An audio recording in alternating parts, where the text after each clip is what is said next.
আল্লাহ নবী বলেন, বদকারের মৃত্যুর সময় যখন ঘনিয়ে আসে, আল্লাহ রাব্বুল আলামিন ওই যে মালাকুল মাউতের সামনে সাজারা আছে, গাছ আছে, এই গাছের যে পাতা আছে, এই পাতার মধ্যে আপনার আমার নাম ঠিকানা সব কিছুই আছে। যখন আপনি বদকার হন, বদকারের মৃত্যুর সময় যখন ঘনিয়ে আসে, সাথে সাথে ওই পাতার মধ্যে রেড সিগন্যাল, একটি লাল বাতি জ্বলে ওঠে।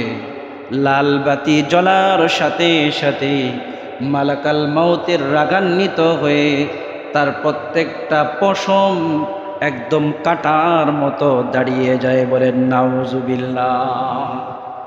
বদকারের সামনে মালাকাল মাউত চলে আসে। মালাকাল মাউতের এক পা থাকে জমিনে, মাথা থাকে আসমানে, তার গোটা শরীরটা কালো পশমে ভরপুর থাকে। প্রত্যেকটা পশমের গোড়া থেকে অগ্নিস্ফুলিঙ্গ ছিটকে পড়তে থাকে। তার চোখগুলো বড় বড় দিঘির মতো হয়, এক একটা চোখ থেকে আগুন ছিটকে পড়তে থাকে। এমতো অবস্থায় যখন বদকারের সামনে মালাকাল মাউত চোখ রাঙ্গিয়ে দেয়, সাথে সাথে বদকারের কলিজাটা শুকিয়ে যায়। বলেন নাউজুবিল্লাহ। বদকারের কলিজাটা শুকিয়ে যায়। এই জন্য কবি বলে, হাতে দাঁড়িয়ে করবে নোশম তানা গর্দাদ জানে মা,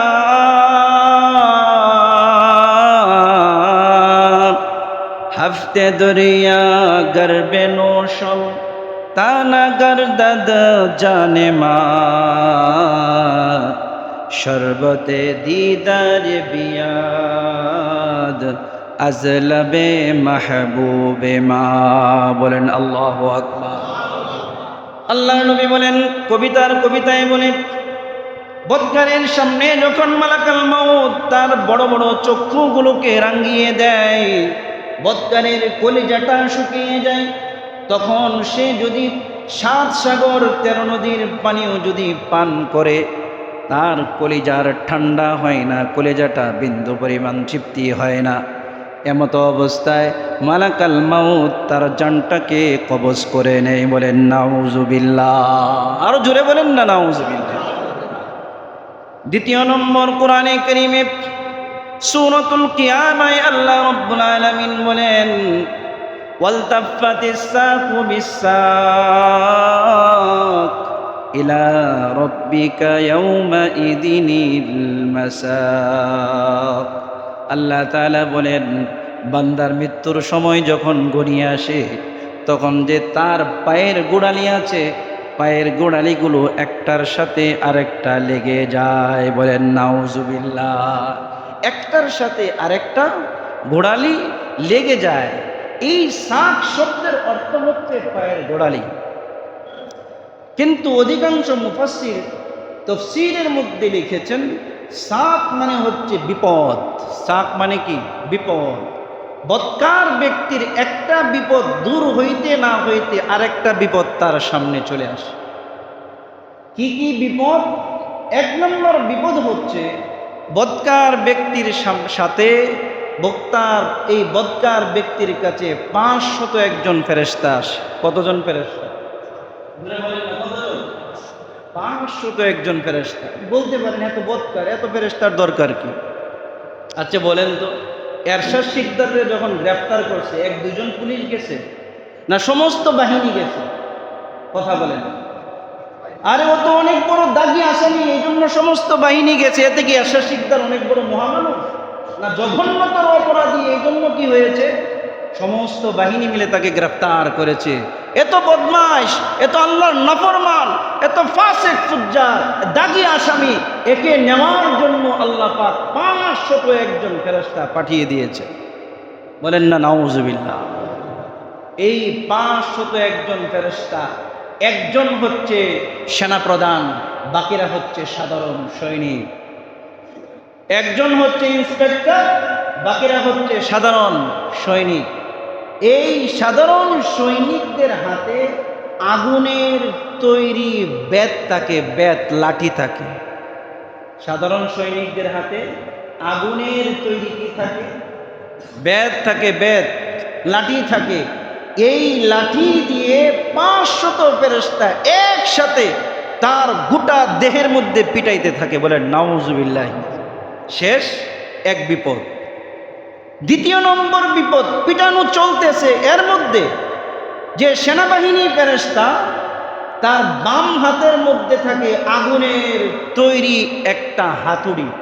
আগুনের তৈরি একটা হাতুড়ি। এই হাতুড়িগুলো দিয়ে 360টা পয়েন্টে সে এইরকম ভাবে আঘাত করতে থাকে। বলে নাউজুবিল্লাহ। বিপদ শেষ। দ্বিতীয় নম্বর বিপদ এটা।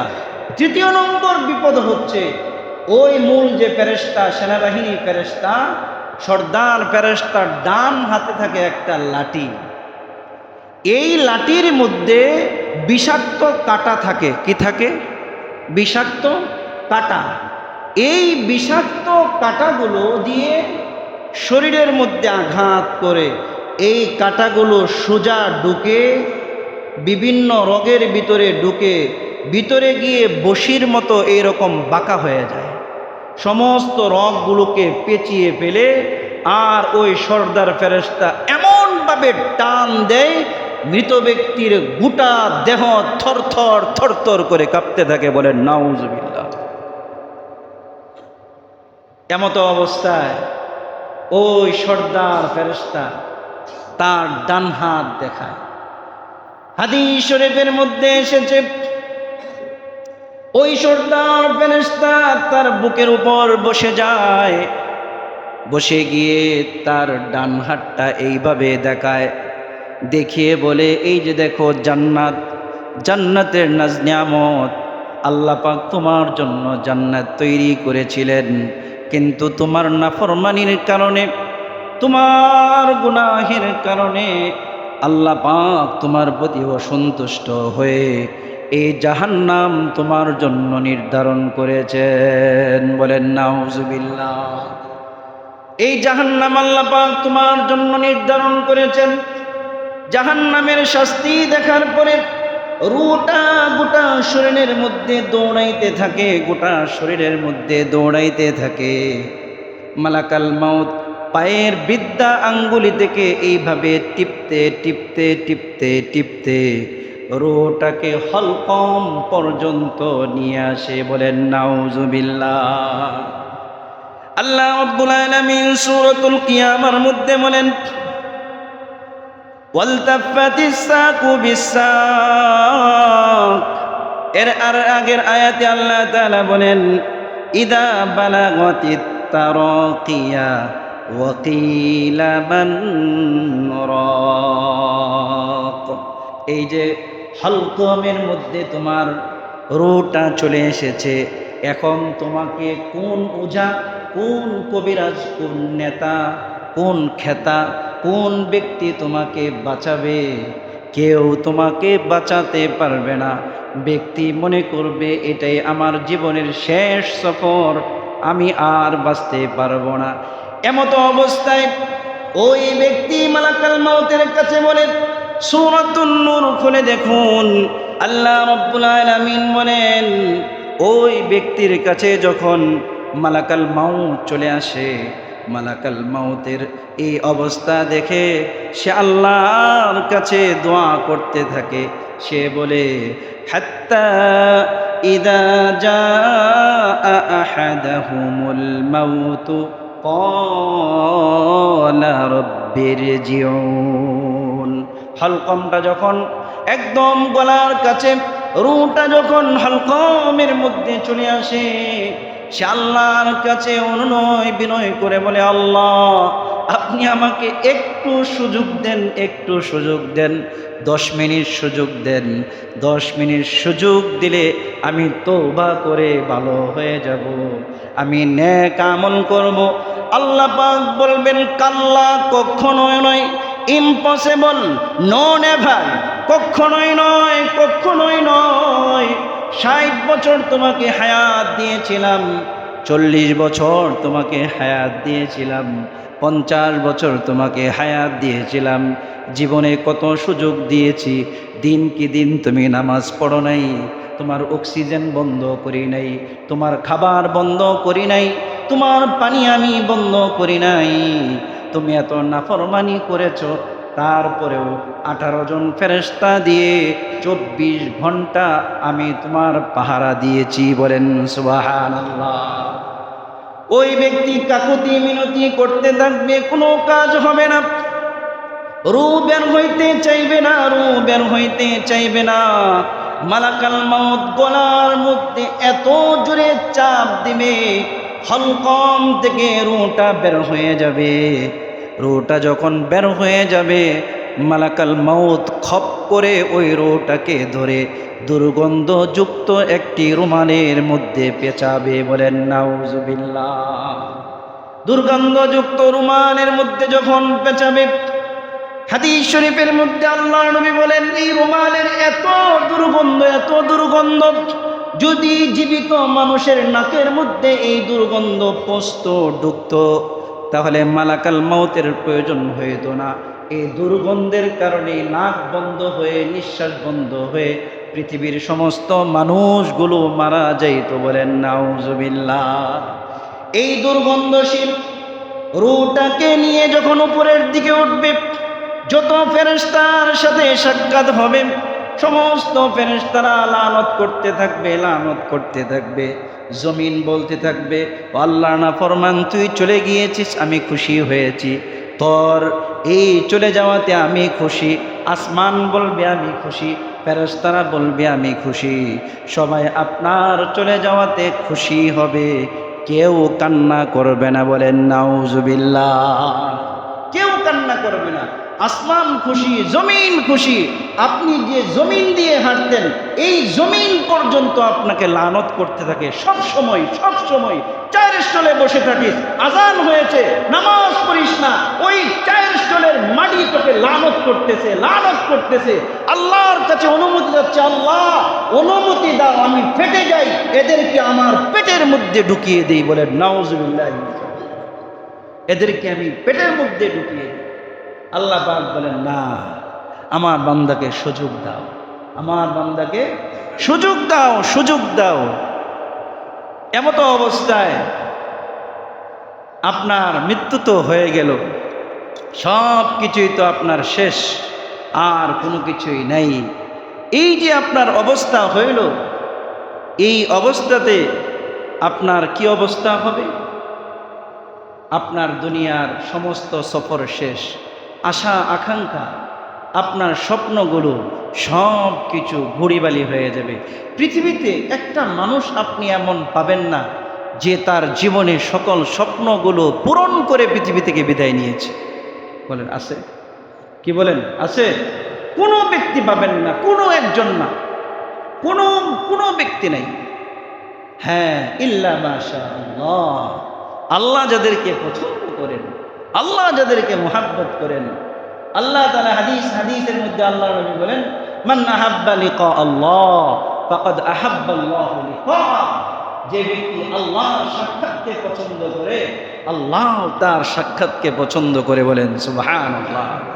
আর যে ব্যক্তি ওয়ামান কারিহা লিকা আল্লাহ ফাকাদ কারিহাল্লাহু লিকাআহু, যে ব্যক্তি আল্লাহর সাক্ষাৎকে অপছন্দ করে, আল্লাহ তার সাক্ষাৎকে অপছন্দ করেন। বলেন নাউজুবিল্লাহ।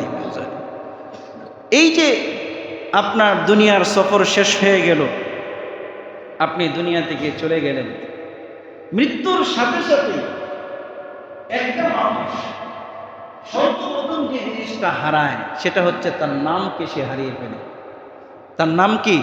হারিয়ে ফেলে। তার নাম নাই, তার নামের আগে মৃত অথবা মরহুম চলে আসে। কথা কন, মৃত অথবা মরহুম চলে আসে। লাশ পড়ে আছে ঘরে, কেউ বলবে না উবাইদুল্লাহ পড়ে আছে, বলবে উবাইদুল্লাহর লাশ পড়ে আছে। কথা কন, ঠিক না বেঠি? কেউ বলবে না শফিকের লাশটা পড়ে আছে, বলবে, কেউ বলবে না শফিক পড়ে আছে, বলবে শফিকের লাশ পড়ে আছে। সাথে সাথেই মসজিদের মাইকে ঘোষণা হয়ে যাবে, সাথে সাথেই মসজিদের মাইকে ঘোষণা হয়ে যাবে, আপনি যদি আপনার রুমে মৃত্যুবরণ করেন, মুহূর্তের ভিতরে রুম থেকে আপনাকে টেনে হেঁচে বের করে দিবে। আহা, সর্বপ্রথম আপনি আপনার নাম হারাইলেন, তারপর আপনি আপনার পছন্দশীল শখ এবং আপনার খুব পছন্দনীয় জামা কাপড়গুলো হারিয়ে ফেললেন। জামা কাপড়গুলো খোলা হবে, শরীর থেকে যদি না খোলা যায়, যারা গোসল করায় তারা কেচি দিয়ে কেটে কেটে শরীরের কাপড়টা টুকরা টুকরা করে ফেলে। কথা কন ঠিক না বেঠি?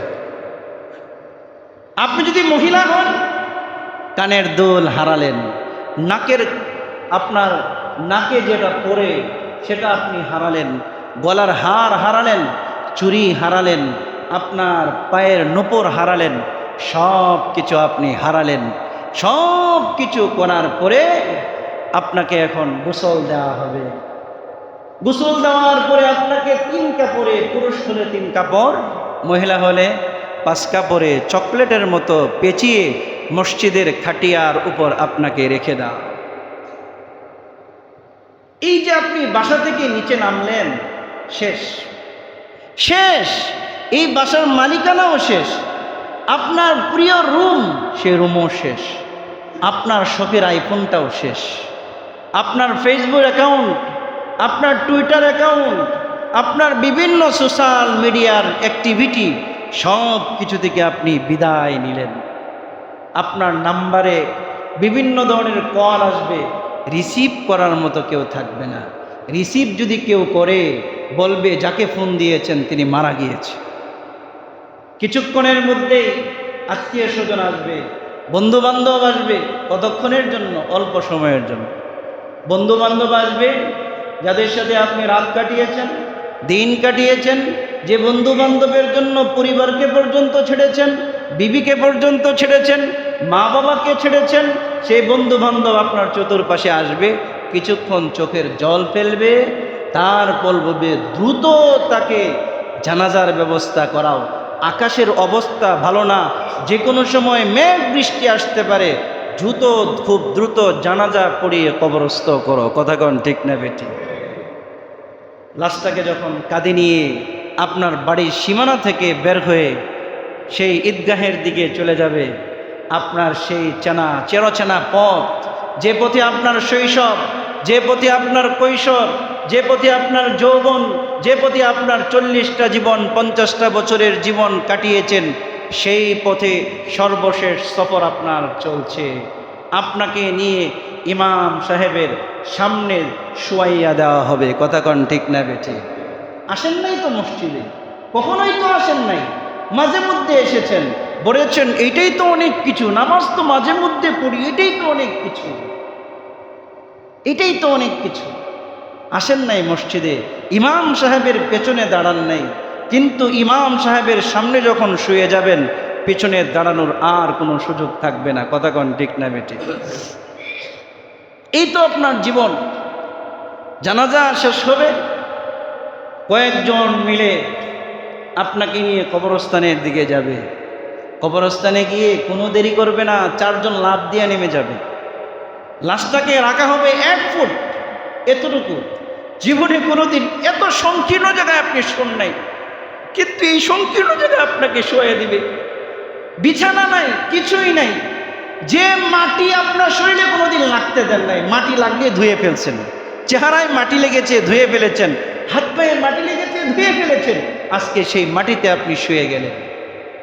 এদিক সেদিক করতে পারবেন না, যেভাবে শোয়ানো হয়েছে সেভাবেই 1 ফুট এই জায়গার মধ্যে শোয়াইয়া দেওয়া হয়েছে। গোটা কবরে সূর্যের আলো প্রবেশ করছে, কিন্তু আস্তে আস্তে বাঁশ দেওয়া হবে, আলোগুলো বন্ধ হয়ে যাবে। আস্তে আস্তে বাঁশের উপর যখন চাটাই দেওয়া হবে, গোটা কবরটা অন্ধকারাচ্ছন্ন হয়ে যাবে। কখনোই আপনি একাকী অন্ধকার রুমে কখনোই আপনি থাকতে পারেন নাই, স্বাচ্ছন্দ্য বোধ করেন নাই, ভয় পেয়েছেন, কিন্তু কবরে আপনাকে এই অন্ধকার জগতে, অন্ধকার মাটিতে আপনাকে থাকতে হবে। আপনাকে খুব দ্রুত মাটি দিয়ে সবাই চলে আসবে, কবরে সওয়াল জব শুরু হবে, আর এদিক দিয়ে আপনার সন্তান বিবিরা আপনার সম্পত্তির ভাগাভাগি নিয়ে মিটিংয়ে বসবে। কথা কন ঠিক না বেঠিক? আহা, নাদান কত বড় হারাম খায়, ঘুষ খায়, ওজনে কম দেয়, 2 নম্বর মাল বিক্রি করে অবৈধ সম্পদের পাহাড় গড়ে নিজে কবরের মধ্যে শাস্তি পাবে আর তার পরিবার ভোগ করবে। এদের মতো নাদান, নির্বোধ, বোকা, স্টুপিড এই পৃথিবীতে আর কেউ নাই। কথা কন ঠিক না বেঠিক? সম্পদের যাকাত দেয়, যাকাত দিলে সম্পদ কমে যাবে। আরে বেকুব, যাকাত দিলে সম্পদ কমে না, যাকাত দিলে তোর মালের পবিত্রতা বৃদ্ধি পায়, যাকাত দিলে তোর মাল বৃদ্ধি পায়। কে বলেছেন? আল্লাহ বলেছেন। বলেন সুবহানাল্লাহ। যাকাত দেয় না, সদকা করে না, দান করে না, যেমনি পারে এমনি কামায়, গু খায়, বাথরুমের সব কিছু খায়, লেদাও খায়, পোলাও খায়, সব কিছুকে সম্পদের পাহাড় করে কবরের মধ্যে নিজের আগুনে জ্বলে আর সন্তান আর বিবিরা ভোগ করে। কথা কন ঠিক না বেঠিক? এই তো আপনার কবরের সওয়াল যাও শুরু হয়ে গেছে। রব্বুক, তো রবকে। অমাদিনক, এই তোমার দিন কি? যদি রব চাহি জিন্দিগি পালন করে থাকেন, আল্লাহ পাক যেভাবে জীবন যাপনের কথা বলেছে, যদি সেভাবে আপনি দিনের জীবন পরিচালিত করে থাকেন, তাহলে আপনি বলতে পারবেন আমার রব হচ্ছেন আল্লাহ। আমাদের রবকে আল্লাহ। যদি ইসলামের উপর পরিপূর্ণ ইসলামের অনুশাসন মেনে চলে থাকেন, আপনি বলতে পারবেন আমার দিন হচ্ছে ইসলাম। বলেন সুবহানাল্লাহ। যদি আল্লাহর রসুলকে দেখানো হবে, যদি আপনি সব কিছু রসুলের তরিকায় পালন করে থাকেন, তাহলে সাথে সাথেই বলবেন হাদা মুহাম্মাদুর রাসূলুল্লাহ সাল্লাল্লাহু আলাইহি ওয়াসাল্লাম। আর যদি না বলতে পারেন, উপায় নাই, উপায় নাই। কি যে ভয়ঙ্কর শাস্তি হবে, কি যে ভয়ঙ্কর শাস্তি হবে। হাদিস শরীফের মধ্যে আসছে যে ওই কবরটা গোটাটাই জাহান্নামের একটা টুকরা হয়ে যাবে। বলেন নাউজুবিল্লাহ। ছাদ হবে আগুনের, দেয়াল হবে আগুনের, বিছানা হবে আগুনের, পোশাক হবে আগুনের, সব কিছু আগুনের। ফজরের নামাজ না পড়ার কারণে অন্ধ ফেরেশতা আল্লাহ পাক আপনার কবরে নিযুক্ত করবে। অন্ধ এবং বধির, যে চোখে দেখে না, কানেও শুনে না, এই ব্যক্তির কাছে আবদার করে কোনো লাভ আছে? কথা বলে না। চোখে যদি দেখতো, আপনার ভাবভঙ্গি দেখে হলেও তার একটু মায়া আসতো, সে তো চোখেই দেখে না। কানেও যদি শুনতো, আপনার আওয়াজ শুনে তার দিলের ভিতরে একটু হইলেও মায়া আসতো, সে চোখেও দেখে না, কানেও শুনে না। এমন বধির ফেরেশতা ওই বেনামাজির কবরে আল্লাহ পাক নিযুক্ত করবে। ফজরের নামাজ না পড়ার কারণে জোহর পর্যন্ত, জোহরের নামাজ না পড়ার কারণে আসর পর্যন্ত, আসরের নামাজ না পড়ার কারণে মাগরিব পর্যন্ত, মাগরিবের নামাজ না পড়ার কারণে এশা পর্যন্ত, এশারের নামাজ না পড়ার কারণে ফজর পর্যন্ত, কিয়ামত পর্যন্ত এইভাবে ব্যক্তির কবরে শাস্তি হইতে থাকবে। বলেন নাউজুবিল্লাহ। এই শাস্তি আপনার কবরে হইতে থাকবে। এখন আসেন বাস্তবিক কিছু কথা বলি। যে দেহে কত মেকআপ না করেন, আহা, মেয়েদের বিউটি, মেয়েদের বিউটনেস যেটা, এটা তো পুরোটাই মেকআপের উপর। এক একটা মহিলার প্রতি মাসে মেকআপের পিছনে 10-12 হাজার টাকা খরচ আছে। কি বলেন? পুরুষদেরও আছে। কত সুন্দর চেহারা, কত কিছু করে রাখে। কখনোই বার্ধক্য চেহারার মধ্যে ফুটে উঠুক, এটা কেউ চায় না। কথা বল, এটা কি কেউ চায় না? অথচ বিজ্ঞান বলে যখন ব্যক্তিকে কবরে রাখা হয় 24 ঘন্টা, কত ঘন্টা? 24 ঘন্টার ভিতরে তার পেটের ভিতরে পোকা তৈরি হয়। কি তৈরি হয়? পোকা তৈরি হয়। এই পোকাগুলো পায়খানার রাস্তা দিয়ে বের হয়। যখন পায়খানার রাস্তা দিয়ে বের হয়, গোটা কবরটা এত দুর্গন্ধময় হয় যে এই দুর্গন্ধ যদি ফেটে আপনার দুনিয়াতে আসতো, দুর্গন্ধের কারণে এলাকায় মানুষ থাকতে পারতো না। বলে নাউজুবিল্লাহ। এই পোকাগুলো পায়খানার রাস্তা দিয়ে বের হয়ে তার সমগোত্রীয় পোকাগুলোকে ডাকতে থাকে। হাজার হাজার পোকা একত্রিত হয়ে একসাথে আপনার সর্বপ্রথম আঘাত করে কোথায়? আপনার চেহারায়। কোথায় আঘাত করে? বলেন কোথায়? আপনার চেহারাঘাত করে 3 দিনের ভিতরে আপনার গালের গোশত, চামড়া, নাক সব কিছু খেয়ে শেষ করে ফেলে। বলেন নাউজুবিল্লাহ। আহা, কি চেহারা রে! কত গর্ব চেহারা নিয়ে, কতই না ফুটাঙ্গি করেছে এই চেহারা নিয়ে। 3 দিনের ভিতরে এই পোকাগুলো 3 দিনের মধ্যে নাক, মুখ, গোশত সব কিছু শেষ করে দেয়। শুধু এতটুকুই, 6 দিনের মধ্যে আপনার সুন্দর সুন্দর নখ, এই নখগুলো আঙ্গুল থেকে খসে পড়ে যায়। বলেন নাউজুবিল্লাহ। শুধু এতটুকুই নয়, 9 দিনের মধ্যে আপনার যে চুলের কাটিং, যে আপনার শরীরের পশম, মাথা থেকে একদম পা পর্যন্ত যত পশম আছে সমস্ত পশমগুলো খসে পড়ে যায়। বলেন নাউজুবিল্লাহ। 17 দিনের ভিতরে আপনার পেট এত ফুলে ফুলতে ফুলতে পেট ফেটে ব্রাষ্ট হয়ে সমস্ত নারী বুড়িগুলো বের হয়ে যায়। বলেন নাউজুবিল্লাহ। শুধু এতটুকুই নয়, 1 মাসের মধ্যে গোটা শরীরের মধ্যে হাড় ছাড়া কোনো চামড়া আর গোশত থাকে না, সমস্ত চামড়া আর গোশতগুলো পোকাগুলো খেয়ে শেষ করে ফেলে। বলেন নাউজুবিল্লাহ।